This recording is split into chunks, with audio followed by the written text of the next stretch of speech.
Hello and welcome back to my channel, Hiding Hair Loss. My name is Jamie and I have frontal fibrosing alopecia and Lichen Plano Pilaris, which are both forms of scarring alopecia. So today I wanted to talk a little bit more about my hair loss and like how it's progressed and how I got diagnosed and all of that sort of thing. I've posted a few videos now, but it's mostly about, how I'm hiding my hair loss, hence the name of the channel, Hiding Hair Loss. But I figured it was probably a good idea to kind of put something out there for people to understand like what sort of hair loss I have and maybe give them, if anyone is experiencing similar symptoms to what I had, that they could then maybe use my story as,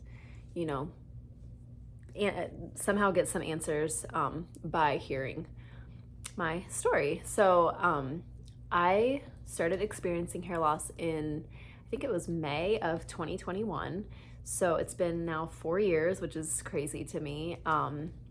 But my hair loss started as a stripe of missing hair on the side right here. So it was like a downward, it looked like this. It now looks like this, but it was originally just sort of like a stripe of missing hair on that side. So I was concerned, obviously, but I thought, maybe I had accidentally ripped it out and just not noticed, or like I had done something or worn something, or I don't know. I don't know what I thought. I assumed it was something that would just grow back eventually and all would be well. But as that patch of hair, the patch grew bigger, I also started getting a similar pattern of hair loss on the other side. So I had this, stripe of missing hair, and then it would kind of progress up my hairline. So, obviously what we all do is Google to see like, what could this be? So, I remember vividly like Googling like daily, like stripe of missing hair, line of missing hair, stripe above ear of missing hair, and I couldn't find anything. So I was at a loss. I didn't know what it could be. I was researching different types of alopecia. I couldn't find anything that seemed to go along with my symptoms, which were pretty much nothing. I had no symptoms other than the stripe of missing hair. As it progressed, obviously, like the pattern of loss seemed to just be in the front. So that was sort of at least a little bit of a hint for me of like what it could be.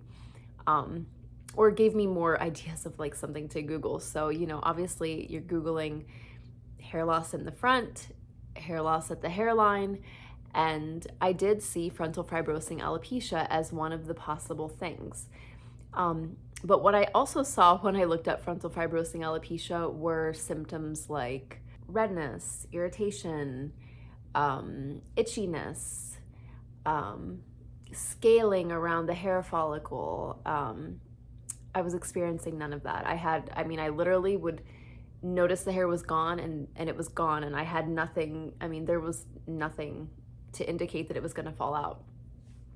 Another characteristic of FFA is often women will lose their eyebrow hairs first or their eyelashes. I had no loss in my eyebrows, no loss in my eyelashes. Another characteristic of women that often are diagnosed with FFA is that they are postmenopausal, so like a little bit older age range than I was/am. I was, I think, 37 or 38 at the time that it started. I'm now 41. And so I think the bracket was something like more like late 50s or in the 60s or something like that was more commonly what people with FFA, their age range. So needless to say, I had ruled that out for myself. I couldn't be that. I don't have all these other things going on. And, obviously FFA is a scarring alopecia, which means it's permanent hair loss.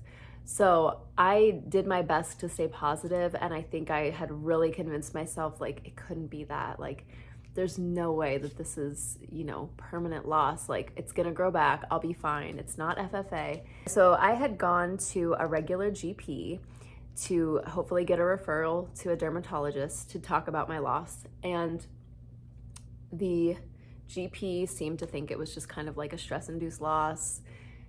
Didn't think much of it, but he kind of suggested that like if it progresses, you can come back and we will prescribe you Rogaine or minoxidil, whatever you want to call it. So I think it would have been like an oral, like medical grade of minoxidil. So I, being how I am, and I heard him say that like there was something that could help, I want to be helped immediately. So I went to the store right after the appointment and I purchased the topical version of minoxidil and immediately started using it. I saw no, obviously, benefits from it. So how minoxidil works often, which I didn't know at the time, is that it can speed up your hair loss because it's helping you shed those old hairs and regenerates them as like a thicker, more healthy, sturdy hair. So in turn, it looks like you have more hair because the hair that you're growing back is like a thicker hair. But for me, that whole like regeneration process of like the initial shed really sped up my loss. I did see a little bit of irritation at that time, and I thought it was just from the minoxidil. I'm not sure if I was like getting some sort of inflammation, visible inflammation or not, but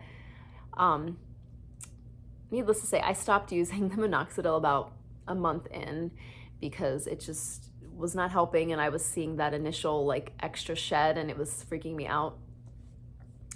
So needless to say, my hair loss was progressing, and I, had this loss on the sides, on both sides. It is like traveling up the sides of my head. And then I got this little patch in the front. And that really freaked me out. With the loss on the sides, I was able to hide it. I was doing like the loose tuck or just not tucking my hair behind my ears. But the thought of starting to lose the hair across my forehead just really kicked me in the butt and like got me to go to my dermatologist. And because I had been to the GP, I was allowed to make an appointment with the dermatologist. I had the ability for the referral. So in the fall of 2021, after, like I said, my loss started in May, fall of 2021, October, I think it was, I went and saw a dermatologist, and the person that I saw looked at my scalp and said, "I know what you have," within like seconds. And I could tell it wasn't good by her face. I could tell she felt so bad for me. And she told me that I have frontal fibrosing alopecia, explained that it was scarring, explained that this is permanent loss. Yes, I cried in the office, and it was rough. So that appointment, I started steroid injections. I went once a month for a couple months to get those, and they also started me on hydroxychloroquine, which is an immunosuppressant to just kind of calm things down. And that worked. I have had no loss in the front since I have been taking those medications. I don't get steroid injections anymore, but this has not progressed beyond this since the end of 2021. But in 2022, I noticed that I had some spots in the back that were itchy. I had been wearing a lot of hats, like winter hats, to cover, to help keep my hair down and cover the loss on the sides. So I thought maybe my scalp was just getting dried out from wearing the hats all the time. But I went to the dermatologist again. I had been going regularly for checkups anyway, just to check in on this and check in on my meds and that sort of thing.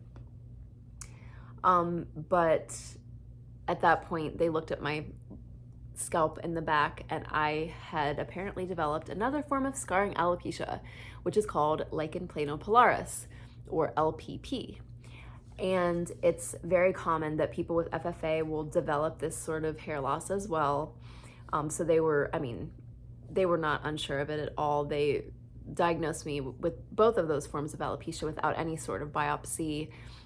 They can see, they have those little magnifying things to look at your hair follicles more closely. And I think what it is is they can see that the follicle has that scar tissue over it, which is blocking hair from growing, hence why you can never grow hair once the scar tissue is there, because there's no hair follicle left. So they knew that was what it was.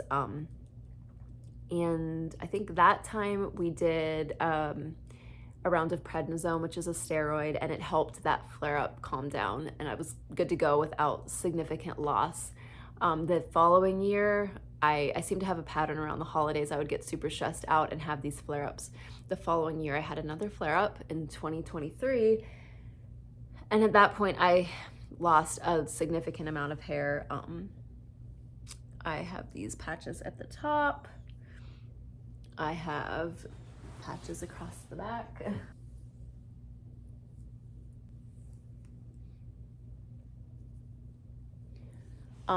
It's quite a significant loss, and we tried the prednisone again during that flare-up, and it did not touch it. It was just really, I think I let it get too far.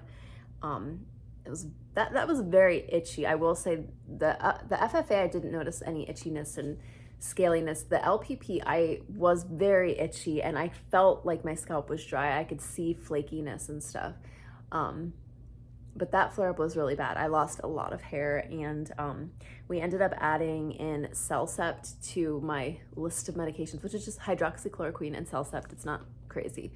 So anyway, that's what I'm taking now. I have had no new loss for, I guess, over a year now, or maybe just about, I'm going on a year since I've been on Cellcept. And yeah, but of course, you know, there's no regrowth because it's medically impossible to grow hair where there is scar tissue. And it sucks. It's really hard to accept. I still am working on accepting it. I still feel sorry for myself, which is fine. I feel sorry for you if you're experiencing this too. It's a hard road. I just wanted to have some sort of video on my page kind of explaining the process of like how I was diagnosed and when this all started. I cannot believe it's been 4 years. I mean, time has gone by fast, but also slow. I don't know. It's just crazy. 4 years of dealing with the hair loss. And every time that I have a new flare-up, I think, you know, if it's just here, if this is where it stops, I'm okay. I can handle this. And then I have another one. I'm like, if it stops here, I'll be okay. So hopefully I keep feeling that way. I know that it's so funny to think back now of like the summer that I had the little stripe on the side. I was mortified. Like I constantly, you know, pushing my hair over my little patch, like constantly trying to make sure it wasn't like, I thought someone would see it. Oh my gosh, someone might see, you know.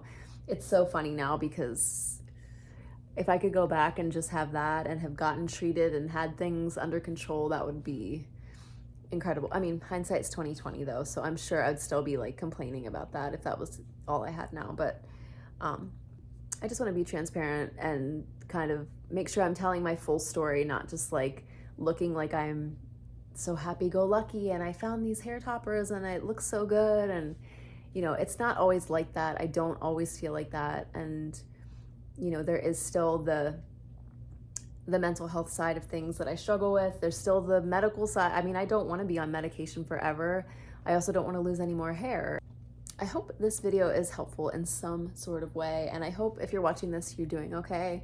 And know that I am here. I feel for you. I know it's hard, and I am sorry that you're going through it because it sucks. But anyway, and I hope that if you're looking for answers, that somehow I answered something or was just like told an interesting story. I know it's a lot of blabbing, but yeah, I hope you all are doing well, and keep checking back to my page. I know I'm not posting that often, but I also have Instagram, which I post, I think, more consistently on Instagram.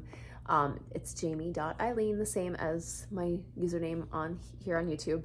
But yeah, I guess that's all I have for now, and I will see you in the next video.